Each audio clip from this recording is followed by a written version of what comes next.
আমার টার্গেট হচ্ছে ইসলাম। আপনি কাউন্টার দেন না, না, জীবনেও না।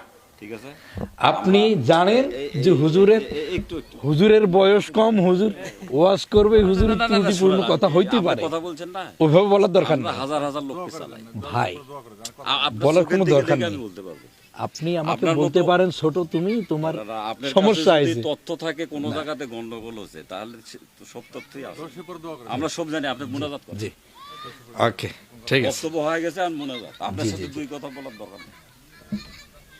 আচ্ছা, এখানে আপনার কথা হয়নি। ঠিক আছে, ঠিক আছে, ঠিক আছে, ওকে, ঠিক আছে, আল্লাহুম্মা আমিন। দেখা যাচ্ছে যে যারা বক্তব্য দিতে আসে, বিশেষ করে বক্তার মধ্যেই দুনিয়াবি একটা লালসা থাকে। আমি বিভিন্ন জায়গায় দেখছি আর কি। লালসাটা হচ্ছে এইরকম যে আকার ইঙ্গিতে একটা বিষয় বোঝানোর চেষ্টা করা হচ্ছে। ইদানিং হুজুররা যদি সারা জীবন বক্তব্য দেয় যে পরহেজগার লোক, ইমানদার লোক, নামাজি লোক, তাদেরকে সমাজে নেতা বানাতে হবে, তাদেরকে নির্বাচিত করতে হবে, হলো নির্বাচিত হওয়ার পরে ওখানে কি আল্লাহর আইন দ্বারা তারা দেশ পরিচালিত করতে পারবে? করতে পারবে? পারবে না। কিন্তু মানুষের তৈরি আইন দ্বারা দেশ পরিচালিত করতে হবে। তাহলে হুজুরদের যেটা উদ্দেশ্য সেটা হচ্ছে মানুষকে ইসলামের পথে নিয়ে আসা, হাদিস কোরআনের আলোকে মানুষকে বোঝানো। কিন্তু কোন কর্মে তাদের ভেতরে একটা লালসা থাকা যাবে না যে কোনো একটা দলের পক্ষে, যে আকার ইঙ্গিতে বোঝানো যে সবাইকে দেখলেন এখন অমুককে দেখেন। হুজুররা যদি সুকৌশলে, আগে তো অ্যাঙ্গেলে মার দিত খালি আওয়ামী লীগ, নাকি বজলুর রশিদের বক্তব্য শোনেন আপনারা, মাঝে মধ্যে আসতো, কিন্তু এখন অ্যাঙ্গেলে মার দিচ্ছে খালি কাকে মার দিতে চায়? বিএনপি অ্যাঙ্গেলে মার দিচ্ছে।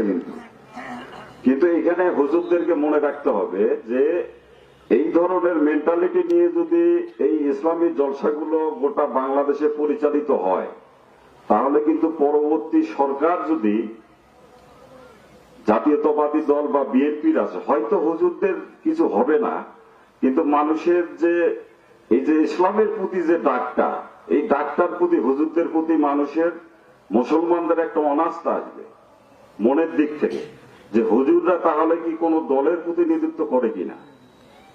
যে শত শত লোক, হাজার হাজার লোক যখন আসে, শেষে এই কয়েকদিন আগে মেরিঘাটে একটা ইসলামী জলসা হলো, আমি শুনছি আর কি, পরবর্তীতে শেষের দিকে নাকি একটা দলের পক্ষে কথা বলছে সেই হুজুর। তো যদি এইরকম হয়, তাহলে সাধারণ মানুষের সামনে ইসলামের কথা বলে, হাদিস কোরআনের আলোকে বক্তব্য দিয়ে দুনিয়াবি স্বার্থ হাসিলের যে অপচেষ্টা, এই অপচেষ্টায় কিন্তু বাংলাদেশের সাধারণ মানুষ, সাধারণ মুসলমানরা কিন্তু ফাঁদে পা দেবে না। দেবে না। কিন্তু বিগত সময় কিন্তু অহেতুক আওয়ামী লীগের লোকজন হুজুরদেরকে এইভাবে বক্তব্য দিতে দেয়নি, অথবা বলে দিয়েছে এইভাবে বক্তব্য দিতে হবে। আমরা বাংলাদেশের মানুষ মুসলমান, এটা নিশ্চিত। কিন্তু তারপরও যদি হুজুর বলে যে আপনারা মুসলমান, ইমানদার, পরহেজগার লোককে ভোট দেবেন, হাত তুলে ওয়াদা করেন, এই হুজুরের এই কথাটা বলা কি ঠিক হবে? ভোট তো যে যার পছন্দের প্রার্থী দিতে পারে, সবাই তো ভোট করে নাকি, যাকে ভালো লাগবে তাকে ভোট দেবে। কিন্তু হুজুর এই যে ওয়াদা করে নেওয়া যে ইমানদার লোককে ভোট দিতে হবে, এই কথাটার মধ্যে তার একটা স্বার্থ আছে। এই কথাটার মধ্যেই তার হচ্ছে একটা দলের প্রতি দুর্বলতা আছে। হুজুর আপনি যে কথাটা বললেন, এটা বুঝে দেন, এটা কেন বললেন?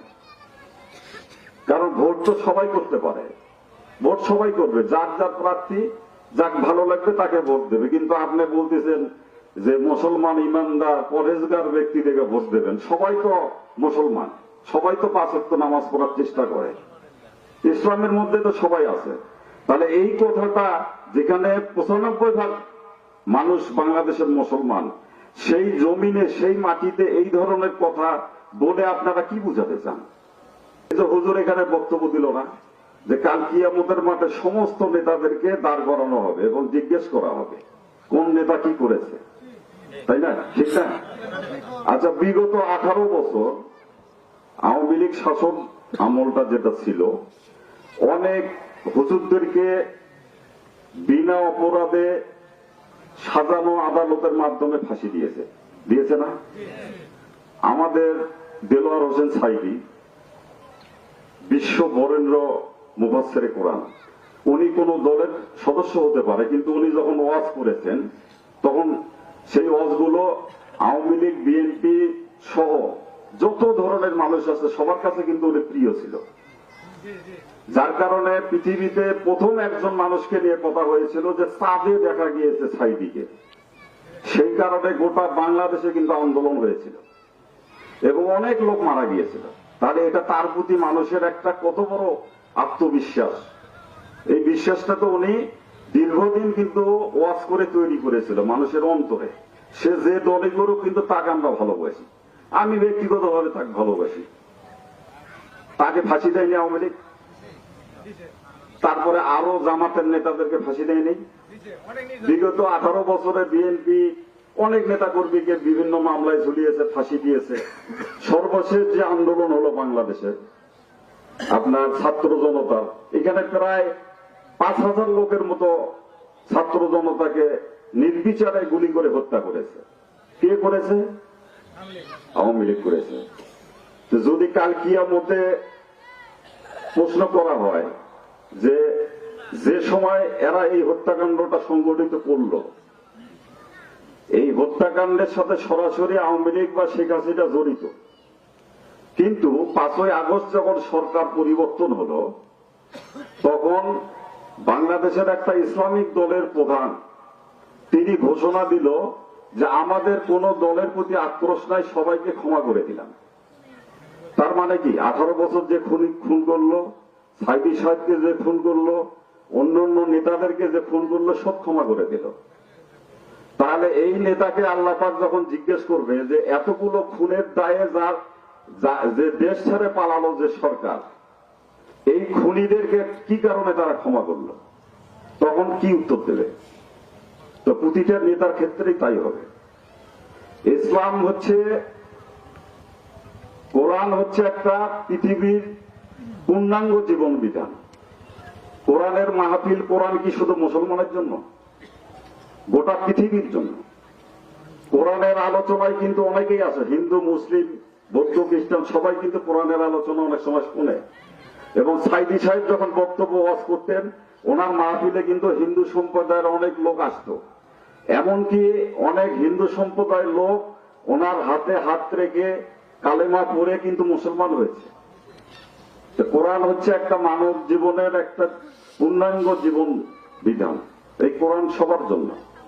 তো এখানে আমি আপনাদেরকে যে জিনিসটা বুঝাতে চাচ্ছিলাম সেটা হচ্ছে যে 5ই আগস্টের পরে এই প্রথম কিন্তু বক্তারা বক্তব্য দিচ্ছে, কিন্তু আমাদের কাছে বিভিন্ন গোয়েন্দা তথ্য আসছে এইরকম যে বক্তাদের একটা উদ্দেশ্য আছে, মেন্টালিটিতে একটা কাজ করতেছে।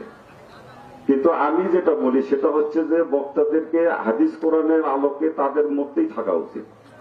ভোটের রাজনীতি বা আগামী দিনে কাকে ভোট দিতে হবে এই ধরনের বক্তব্য এটা দুনিয়াবি হতে পারে, দুনিয়াবি হতে পারে। হাদিস কোরআনের আলোকে যারা নেতৃত্ব দেবে তাদেরকেও তো আল্লাহ পাকের দরবারে তাদেরকেও তো তারা এই যে ইনি বক্তব্য দিল এনাকে তো হাজির হতে হবে। তো এনাকে যদি প্রশ্ন করে যে তোমার বক্তব্যের মধ্যে একটা, যে আমরা মুসলমান হিসাবে বাংলাদেশে অত্যন্ত শান্তিপ্রিয় ভাবে বসবাস করি, আমাদের মধ্যে কোনো দাঙ্গা হাঙ্গামা কোনো কিছু আছে কি? নাই। পাড়া প্রতিবেশী সবার সাথে সবার ভালো সম্পর্ক, সামাজিক ভাবে আমরা অত্যন্ত ভালো একটা অবস্থায় আছি, আমাদের মধ্যে কোনো ভেদাভেদ নাই। কিন্তু আগামী দিনে আমাদের মধ্যে ভেদাভেদ তৈরি করার জন্য ইসলামের যারা বক্তব্য দেয় তাদের ভেতর থেকে চেষ্টা করা হচ্ছে বা হবে। হুজুর যেমন বক্তব্য দিল না যে বিগত 18 বছরে এমন কোন কাজ নাই যে কাজ ওই সরকার করেনি। মানে কিয়ামতের আগে কি আলামত যে যারা অযোগ্য লোক যোগ্য জায়গায় যাবে, উনি কিন্তু বলেছে বক্তব্যে। এবং জাহিলাতের যুগ ছিল 18 বছর, কিয়ামতের আলামত ছিল এটা। যদি ছাত্র জনতার আন্দোলনের পরিপ্রেক্ষিতে আওয়ামী লীগ বা শেখ হাসিনা যদি সরকার যদি না পালাতো, তাহলে মনে হয় বাংলাদেশের এই অকারেন্সের কারণে পৃথিবীতে কিয়ামত হতো। যে অত্যাচার, নির্যাতন, যে কাজগুলো হয়েছে সেই সময়, এই বাংলাদেশের শেখ হাসিনা সরকারের নির্যাতনের কারণে মনে হয় পৃথিবীতে কিয়ামত হতো। তো আল্লাহ পাক এই ছাত্র জনতার আন্দোলনের কারণে সরকার পালিয়েছে, খুনি হাসিনা পালিয়েছে, বাংলাদেশ রক্ষা হয়েছে। আমরা নতুন করে একটা কি পেয়েছি, গণতন্ত্র পেয়েছি। যে ছেলেটার বা যে লোকটার বয়স এখন 34-35 বছর, সে ভোটার হয়েছে 18 বছরে, সে কিন্তু ভোট সেন্টারে গিয়ে ভোট দিতে পারেনি, সিল মারতে পারেনি। তো সেই অধিকারটা এখন আমরা কিন্তু ফেরত পেয়েছি, এবং এই অধিকারটা, এই বাস্তবায়নটা হবে আগামী জাতীয় সংসদ নির্বাচনে। সংসদ নির্বাচন হবে ফেয়ার, সেই নির্বাচনে এমপি নির্বাচিত হবে, নতুন করে একটা সরকার গঠিত হবে। এটাই বাংলাদেশের মানুষের স্বপ্ন। এখন বর্তমানে এই স্বপ্ন আমরা দেখি যে আমার ভোট আমি দেবো, যাকে খুশি তাকে দেবো, একটা নতুন সরকার গঠিত হবে, সেই সরকার দেশ পরিচালিত করবে। আমি আমার বক্তব্য আর বাড়াতে চাই না। আমি আপনাদেরকে এটুকু বলি, সেটা হচ্ছে আমি যখন পৌরসভার দায়িত্বে ছিলাম, আমি কম বেশি সহযোগিতা করেছি, এবং আগামী দিনে ইনশাল্লাহ যে বরাদ্দই আসুক সরকারিভাবে, পৌরসভা হোক বা উপজেলায় হোক, আমি যাতে এই এতিমখানা এবং মাদ্রাসার কিছু না কিছু পায়, সেই ধরনের একটা ব্যবস্থা এবং ব্যক্তিগতভাবে যেভাবে সহযোগিতা করার দরকার আমি করব। তো আমি আপনাদের আর সময় নষ্ট করব না। সবাই ভালো থাকবেন। আগামী দিনে পরিবার পরিজন নিয়ে আপনারা সকলে ভালো থাকবেন। সকলের মঙ্গল কামনা করে আমার বক্তব্য শেষ করছি। সবাইকে আবারও সালাম, আসসালামু আলাইকুম। ওয়ালাইকুম আসসালাম।